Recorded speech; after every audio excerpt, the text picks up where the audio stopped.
नमस्कार मौसा नमस्कार आलमा वर्षा हम तो समय ज्ञान बोली किछि नहीं मु किछि दिन हला भल भाव रे अनुभव करि पारुछि मु जेतबेले अनुपस्थित थाउछि तो सेतबेले याडे सेडे पाडे पाडे बुला बुली करूछि नाइ ए मा तोरे का भल कथा बुझिली हेले हठात बाबू का सहित कोन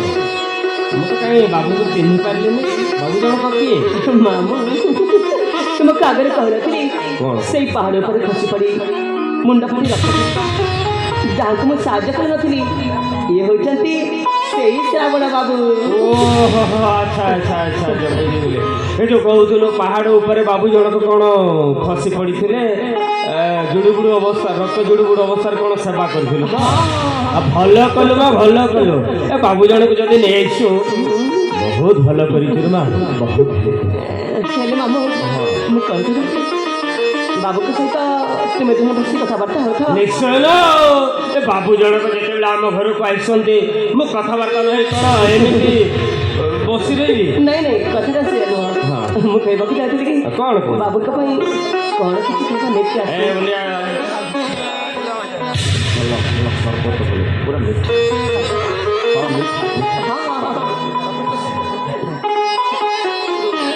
ठीक अच्छे दे मिसी कथबार्ता होता बाबू के संग लेके आसी जा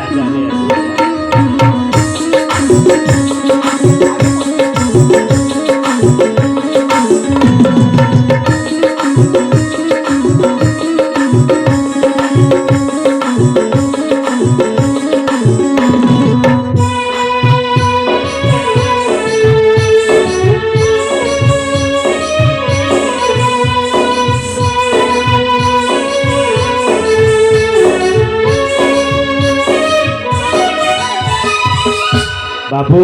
मौसा कौन देखुच बाबू कौन देखुच आम हूँ गरीब लोक बाबू आम हूँ गरीब लोक यही चाल छपर घर ये आम मामो भाड़ी जी आराम रे बास कर शुणिल बाबू माणक जमी जी फसल आदाय हुए से आम दुई प्राणी बेस सुरुखुरु चली जाऊ मानुष मौसा तुम्हें जन्म गरीब हो पार सत हेले मन नुह आ मोर संपूर्ण विश्वास मु मनीष दिन बारी केवे हेले भूल करनी ता छड़ा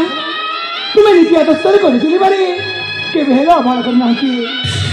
नहले आजिकल जुगरे वर्षा बड़ी शांत शिष्ट सरल होकर झिया पाइबा बहुत कष्ट मौसा पाइबा बहुत कष्ट बाबू मौसा पैसा पत्र अभाव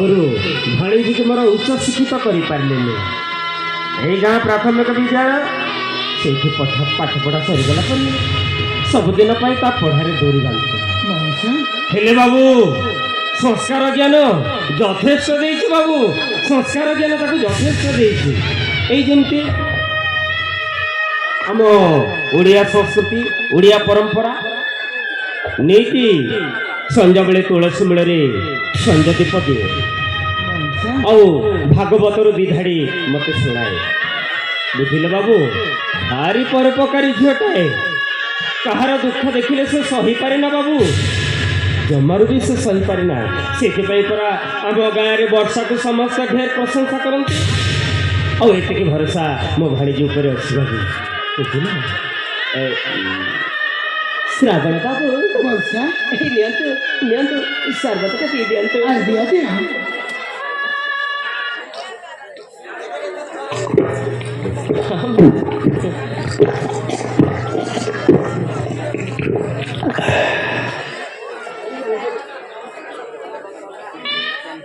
माँ वर्षा कथा कौन कि हाँ बाबू भाबुजी बाबू जनक ढेर दिन पर आम घर को आसती ना आमे खाली सरबत गिलास दे विदाय कले कथाटा भल अरे तू परा सब बेले मत कहू अतिथि देव भव भावुची आज मु निजे रोषे घर को जी मामू रोषे करी तुम्हें निजे रोषे करबो हाँ आउ जानी तो खेचुड़ी बनैबार मु केते सिद्ध तो जानी आज एमती खेचुड़ी बनैबी बाबू जनक खाई पूरा खुशी अच्छा बाबू मौसा किसी मन को नेबेनि है भाणीजी सहित टिके गपसप कर मु एने रोषे घर को गली आसबे हौ ठीक अछि मामू ठीक अछि है माँ गपसप कर मु एने गली आसबे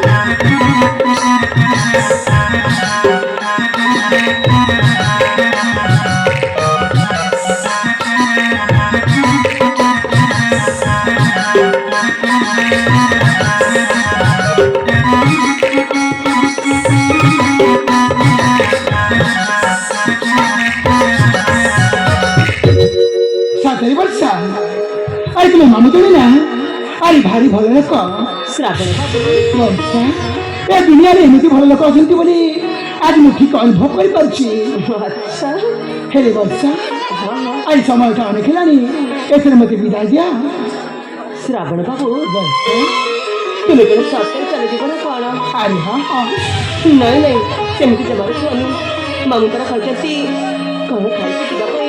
ଆଉ ଏମିତି ଖାଲି କରି ଚାଲିଗଲେ ମାମୁଙ୍କ ମନକୁ କଷ୍ଟ ହବନି देख वर्षा अरे मौसा किसी कहबिनी अरे देख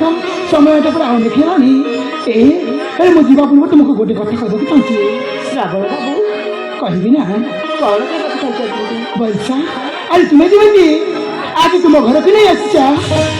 मुझे तुमको आम घर को बहु कर नहीं जीवी आज ये श्रावण तुमको कथा दौची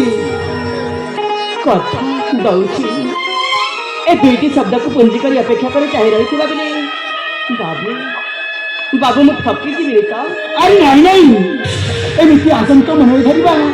जमारी ठीक नुह तुमको जब मुझे ठकबी ताले मो भगवान पाखे अपराधी जी नहीं କାହିଁକି ବାବୁ ତଥାପି କାହିଁକି ନା ମୋତେ ଭାରି ଭୟ ହେଉଛି ए वर्षा अरे श्रावण का तुम जीवन देछ ता नहले ए दुनिया में हज जाती तेणु निहत जीवनटा केवल तुमर ଶ୍ରାବଣ ବାବୁ एतिर कहार अधिकार नहीं वर्षा आज जो किसी दिन मध्य आम संपर्क सृष्टि होती से संपर्क को मुझे सामाजिक स्वीकृति देवा चाहे प्रिया सामाजिक स्वीकृति देवा चाहे କିନ୍ତୁ ବାବୁ ତୁମେ ହେଉଛ ଜଣେ ସମ୍ଭ୍ରାନ୍ତ ବଂଶର ଉତ୍ତରଦାୟକ ବଂଶ ପରମ୍ପରା କାହିଁ କେତେ ଉପରେ ଏ ସମାଜର ନୀତି ନିୟମ ଶୃଙ୍ଖଳାକୁ ଆଧାର କରି ଏମିତି ଏକ ସମ୍ପର୍କ ସ୍ଥାପନ କରିବା ପାଇଁ ତୁମ ଘର ଲୋକ କ'ଣ ରାଜି ହେବେ ତୁମ ଘରେ କ'ଣ ଝଡ଼ ଉଠିବନି ସେତେବେଳେ ତୁମେ କ'ଣ କରିବ ବାବୁ ଏ ଗରିବ ଝିଅ ବର୍ଷା ରାଣୀକୁ ଭୁଲିଯିବନି ତ अरे नहीं नहीं मो प्रेम को साकार करने को दरकार पड़े मो भूल जीव मो परिचय आ मो खानदान को आ तुमको बहु कर नहीं दीबी एति मो ऊपर विश्वास रख वर्षा एति मो ऊपर विश्वास रख भूल कहल बाबू भूल कहल स्वप्न देखिबारे भूल न थाए किंतु एमिति एक अवास्तव स्वप्न को वास्तव रूप देवा समस्त सौभाग्य न थाए बाबू किंतु मौसा आपण को मन को एमिति धारणा आसी काहे कहला आसबनी कहीं आसबनी बाबू कहीं आसबनी शुणी बाबू शकुंतला से करुण कहानी शुणी से राजा दुष्मंत प्रतारण इतिहास आहरी भी शुणी मर्यादा पुरुषोत्तम श्री रामचंद्र कई जन प्रजा कथार पड़ी माँ जानकी को निर्वासन दंड देते बाबू निर्वासन दंड किंतु मौसा बाबू मो कहवाटा कौन भूल शास्त्र कौन भूल किंतु मौसा ओ तमाले तुमे कही जाऊच रामचंद्र साजी पाषाणी अहल्या को उद्धार करने को आसो बोली किंतु एठू चली गला परे तम मन जदि किसी परिवर्तन आसे तमे जदि तमे रास्ता को भांगी दियो कह बाबू कह କିଏ କିଏ ଯୋଡ଼ି ଦେବ ମୋ ଦୁଃଖିନୀ ଭାଣିଜୀର ଭଙ୍ଗା ମନକୁ?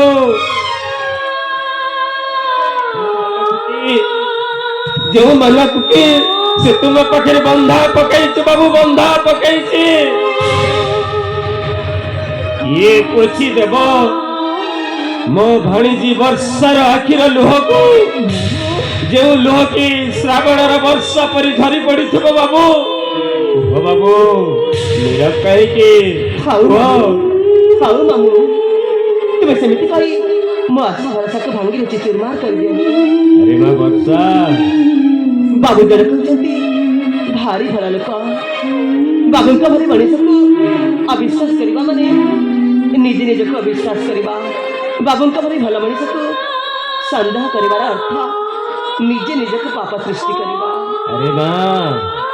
ଆଜିକାଲିକା ଯୁଗରେ ଭଲ ମଣିଷ ଚିହ୍ନିବା ଭାରି କଷ୍ଟକର ରେ ମା।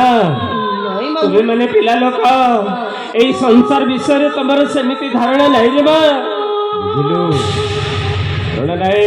ନାଇଁ ମାମୁଁ, ତୁମେ ସେମିତି ଜମାରୁ କରିବ, ତୁମେ ସେମିତି ଜମାରୁ କହନି। ମଉସା ମଉସା ମୋ ଉପରେ ଭରସା ରଖ, ସେମିତି କେବେ ହେବନି। ମୁଁ ନିଶ୍ଚୟ ଆସିବି ମଉସା, ମୁଁ ନିଶ୍ଚୟ ଆସିବି। ଏ ବର୍ଷା, ଆଇ তুমি জমার মন দুঃখ করনি, ମୋ ଉପରେ ବିଶ୍ୱାସ ରଖ। ଏ ବର୍ଷା, ଆଉ ସେପଟେ ମୋ ଘର ଲୋକ ମୋତେ ଅପେକ୍ଷା କରିଥିବେ। ଏଥର ମୋତେ ବିଦାୟ ଦିଆ, ଏଥର ମୋତେ ହସି ହସି ବିଦାୟ ଦିଆ। ତେବେ ଠିକ ଅଛି, ତୁମେ ଯେତେବେଳେ ଯିବା ପାଇଁ ଜିଦ୍ ଧରି ବସିଛ, ମୁଁ ବା ତୁମକୁ ମନା କରିବି କାହିଁକି? କିନ୍ତୁ ବାବୁ, ବର୍ଷା, ତୁମ ଆସିବା ପଥକୁ ମୁଁ ଚାଟକିରି କରି ଚାହିଁ ରହିଛି। ଏ ବର୍ଷା, ଆଉ ମୁଁ ସିଧି ଚାଲି ଆସିବି ହେଲା। ତେବେ ଠିକ ଅଛି। ମଉସା ମଉସା, ମୁଁ ଏଥର ଆସିଛି ମଉସା, ମୋତେ ଆଶୀର୍ବାଦ ଦିଅ।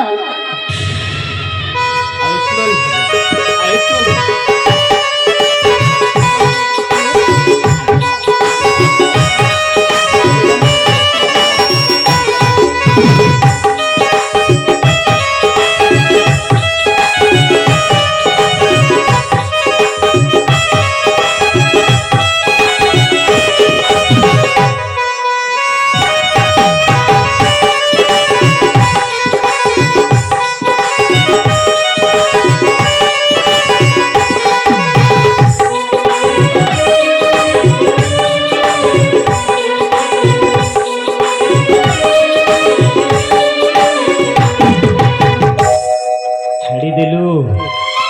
ଆରେ ମା, ବାବୁ ଜଣକ ଚାଲିଗଲେ, ହେଲେ କାହିଁକି